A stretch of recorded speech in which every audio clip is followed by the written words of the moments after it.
Welcome back to another glorious and dyed-in-the-wool edition of Disinformed After Dark, and we have a special guest with us this evening. Fresh off of our triumphant attack on our 1 year anniversary. I'm Shane. I'm John. And I'm Michael. And this... I'm Duwaun.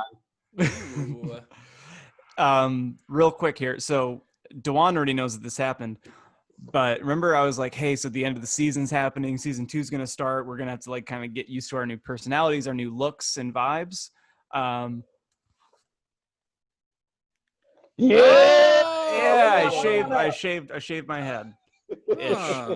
Ish. Well, not shaved, but I took it way down. You got it cut. But your hair is the length of my hair. Now I can look like a Chad. Yeah, right. Goodness, please no. You just need to cut this into, you need to get the Van Dyke going, and then you'll be perfectly fine. You'll be all right. To join the Arizona I won't wear a mask in your establishment club. The main reason I decided to do the haircut is because I am wearing a mask on every shift, and I'm working way more than I was.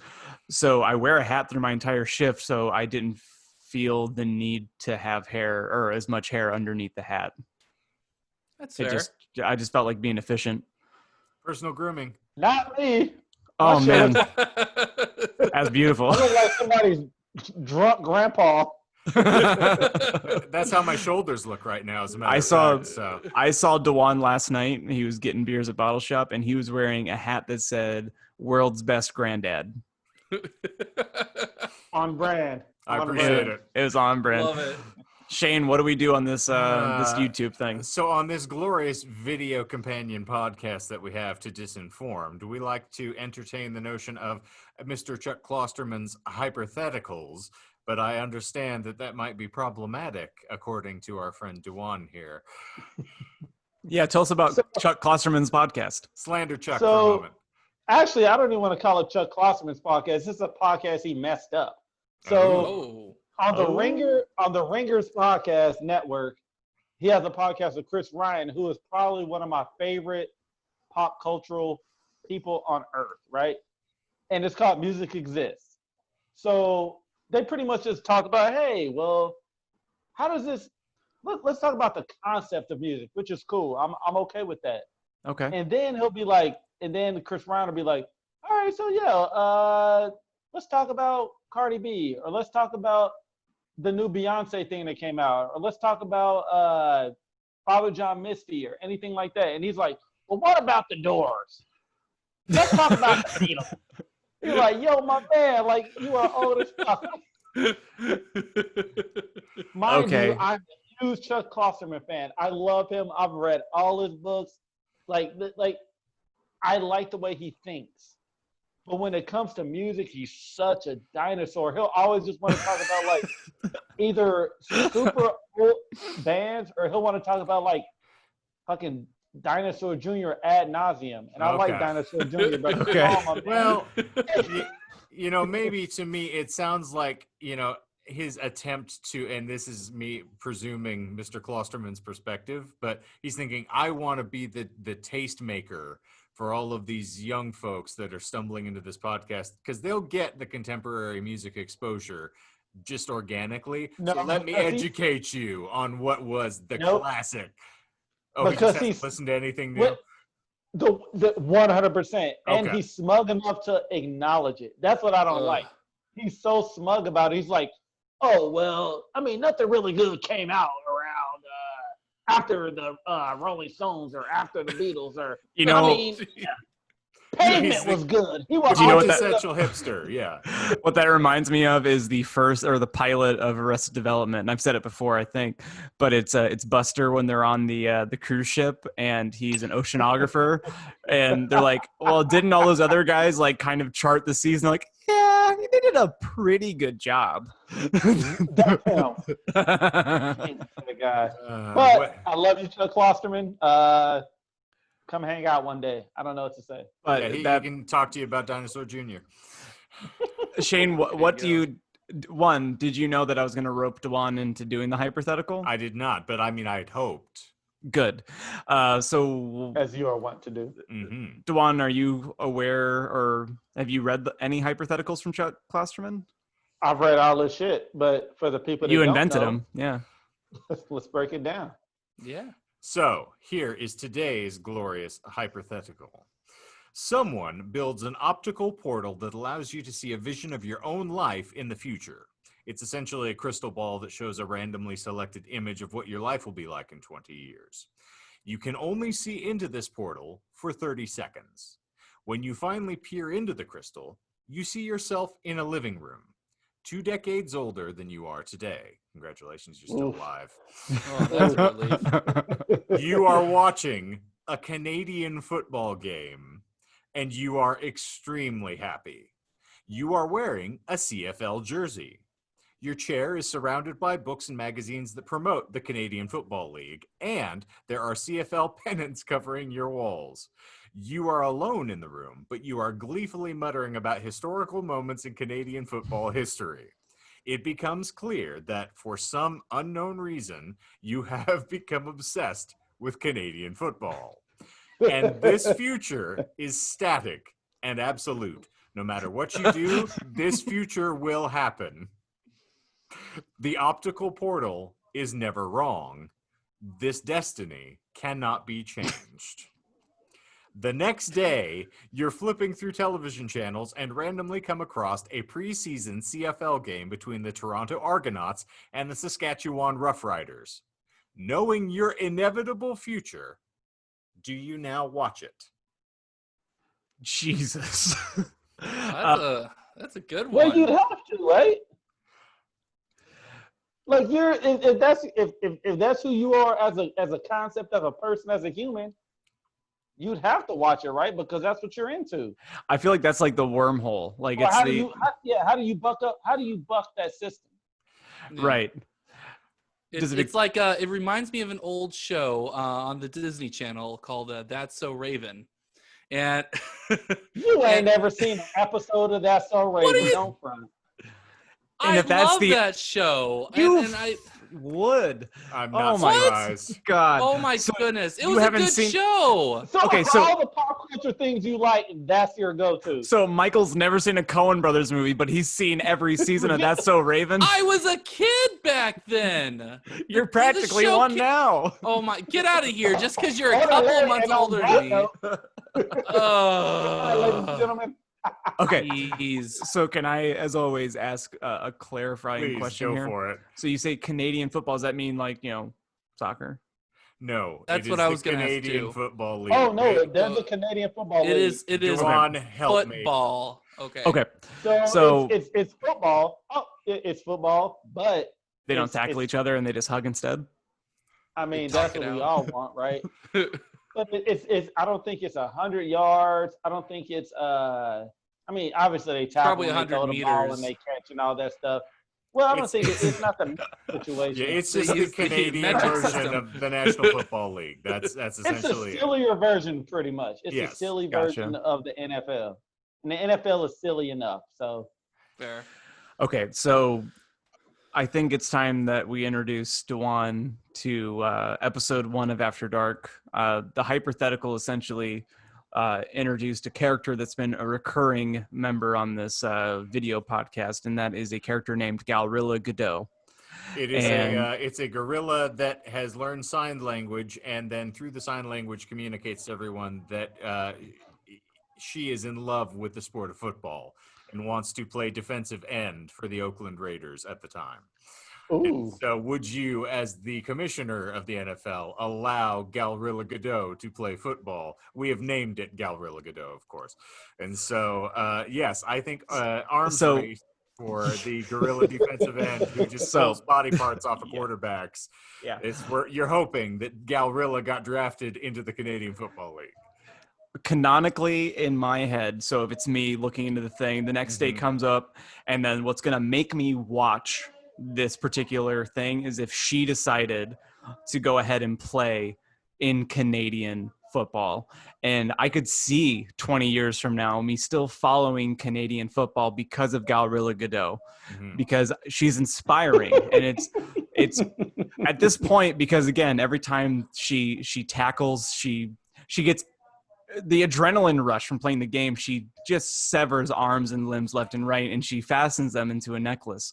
So at this, I can only imagine 20 years into her career, how many arms are on that necklace. Every sport has a great ambassador, so they point to, folks like that Gretzky'd them into hockey, or, Michael Jordan being the initial emissary, the LeBron James today, of like, there's somebody that caught you and brought you into the loving embrace of a sport. So Galrilla Gadot could very easily be, the ambassador for Canadian football. She was so violent in NFL that she was removed from the NFL, banned from playing another game, and now has to resort to, picking up her pieces in the Canadian Football League. I like where your head's at. Disinformed canon. That's my answer. So you caught a gorilla playing defensive end for the Saskatchewan Roughriders, and you couldn't help but be hooked. Exactly. I don't know what that means.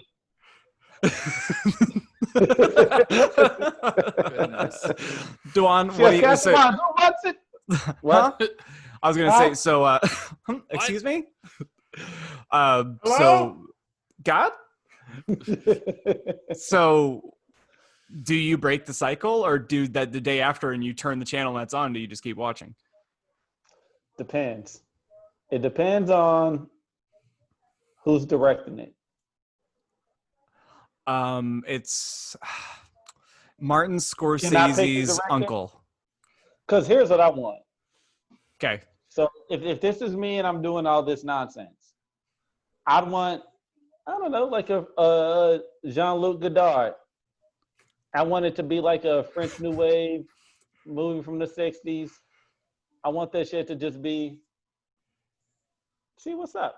It's not the XFL, sir. They're not going to inseminate somebody with a camera. Hey, man, if the world is now where I'm a CFL fan, I need my own rules. Okay. Are you saying then it becomes being John Malkovich? And with this gorilla, no less, yes, it needs to be John Malkovich. All right, so Alejandro New York than anything. Alejandro Jodorowsky is now bringing you the Canadian Football League. There's just going to be random mountains in the background, a cavalcade of colors, and a gorilla playing defensive end. You're going to watch the CFL. And a dude just staring at the camera for at least 10 seconds, There's a naked baby riding a horse, a woman with a whip standing in the end zone. What does it all mean? All right. Yeah. I'm interested. I'll watch it. Yeah. I'll check Michael. it out. Michael. Well, I mean, if this is going to be the canon, this is the direct Canadian football is going to take. Like, so I'm going to go with it because that just sounds absolutely fascinating. If we're going with the idea that Canadian football stays the same for the next 20 years, even though I know that I'll eventually go to it, I'm going to try and fight it as long as I can. I know that will probably lead me into it, but like, I don't know. I don't like it telling me what to do. And so I'll fight it until one day I wake up from a drunken stupor and I realize that I'm the biggest fan that Canadian football has ever seen. So. Gotcha. Yeah. Shane? If I've proven nothing over the course of my time, is if someone tells me that I'm going to like something, I will actively fight to ever entangle myself with it. It's the most hipster of all encounters. So I will basically avoid the Canadian Football League for as long as humanly possible. Now, I do not believe that anything here with crystal clarity is going to predict where I am, because, I mean, in my head, what will start is, germinating from this small moment, this one little rock thrown into the water. The ripple will be, do I need to Groundhog Day myself and see if I can get out of this? So do I take a toaster into the bathtub with me tonight and just try to Hunter Thompson myself out? Whoa. It's like, well, if I can't course correct this, and apparently I'm going to live 20 years into the future and be a Canadian Football League fan, I'm like, how do I fix this? Do I remove arms and legs? Do I start seeing whether or not I can just, game myself back into non-existence? Butterfly effect myself out of the world? Because there is no Galrilla. I'm kind of agree with the whole idea of like butterflying your effect out. Like let's do that. Let's figure that out. Yeah. So, Let's you see know, where this goes. The weird thing that I didn't think about until you said that is, so it says the clarity, like you see all that stuff, you see all the pendants hanging up, and you see that. But the one thing that I don't think we addressed is that it doesn't necessarily define that that's your room. Like that might not be your room. You might just be there. You know, like you could be. I can wear a jersey. Like back in the day, I had a Cardinals jersey, but I didn't care about the Cardinals. Someone bought it for me, and I wore it. True, So maybe true. you're there for like a champion, like a championship game as a support. So all that confirms is that you're alive 20 years in the future, which present day, that's astounding. Yeah. So, yeah. So maybe don't take the toaster into the bathtub. Leave the toaster out of this. Yeah. What did the brave little toaster do to you? Not for murder. I liked this hyperthetical. I liked Klosterman's little deal here. Well, we occasionally get a random hand dealt. And so, Duwaun, before we let you go, you are also, in addition to being a music guru, you outed yourself as a film genius. I do have Criterion Collection. Can you at the given? Can you answer a question for me? And this is going to be a surprise to Shane and Michael. Like I didn't tell them I was going to ask you this question. So Lars Van Trier. Oh Jesus! So I have now watched three of his movies. Mm-hmm. I have watched Antichrist. I have watched Nymphomania 1 and 2. And then last night I finished watching The House That Jack Built. And you gotta go old school, man. You hitting on these early. You gotta go early, Lars Van Trier. Well, the question that I have for you is, why is the torment worth it to watch these art house directors? Like, I am, and it's not even traumatized. Like, actually, yeah, it is traumatized. Every time I get halfway through a Lars Van Trier movie, I ask myself the same question, and that's, why don't I stop this movie and not finish it and never think about this guy ever again? But then I end up doing it, and then I have more trauma. You know why? It's the same reason why we listen to sad music at 2 a.m. in the morning after we're fucking drunk. It's beautiful. It's something to watch. It's engaging. It makes you feel something, whether it's good or bad. Think about if you're hanging out 2 a.m. and you're just watching nothing. You're just watching you're not gonna remember it. Yeah, you're watching That's So Raven. Yeah, sure. Yeah, you're watching Corey in the House. That spinoff. Oof. Well, the argument previously is also that there's a degree of like catharsis that you also get from this. You're experiencing something. But there's also with his movies, I will say this, with his movies there is a beauty to it. Like it's a lot to take in, and it can fuck you up for a couple weeks, to be honest, especially when you first see the movie for the first time. But I don't know, man, like it's something about a Lars von Trier movie, like especially Melancholia. I will check that out. I'm not going to spoil anything, but that ending, it doesn't destroy you, but it makes you, it makes you want to understand life, man. You start turning into like a different type of dude. Like you understand what's going on. Like it's beautiful. There's a beauty. It's the same thing like I said, Jason Isbell or Townes Van Zandt or any of these other cats that like talk about the sadness of life, and they're more than capable to sing about anything on earth, but they sing about sad stuff. There's a beauty to it. I agree. Lars Van Trier movies, there's a beauty to it, and man, they'll upset you. There's some movies that are just not as rad as you think they're gonna be, but man, do they stick with you. You know what I mean? I feel you. Just like The House That Jack Built. I haven't watched it yet. I'm waiting for that moment. I don't want to watch it right now. I'm not there yet. Please let me know when you are. Yeah. I've seen enough Lars Van Trier movies to know that, yes, man, there's a reason why he can be a provocateur without being an asshole. All right. And he can be an asshole and a provocateur. A lot of cats can't do that. That's true. And yeah. Okay. Well, I'm really glad that I get to ask that question. Thank you. I appreciate it. Shane, Michael? There's one more thing we do typically before we leave. We actually have a we have a secondary names that we come up with ourselves, and we usually like asking our guest that before we sign off. Shane can describe it better than me because I don't words well. So if you were to start up a career in adult films, the moniker that you would utilize in order to, get out there can't be your own name naturally. So your porn name, as indicated to us by pop culture, is your middle name and the name of the street that you grew up on. Okay. So that is what we sign off with. And so you will hear ours. So we will expect to have yours waiting in the wings. And you can join us as we bid adieu to our viewers here.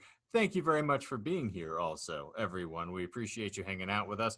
If you dig what you're hearing here, we also do our weekly podcast. Presumably that's why you're here. But if it's not, please check us out. There's links below. Michael will show you. I can guarantee it. He's going to say, smash that like smash button. that like button. Yes, subscribe, do all the things. If you think what we do, rate and review, all those fun little catchy terms that we have. But so, I think that's going to wrap it up for us here. For Disinformed After Dark, I am Kenton Eldorado.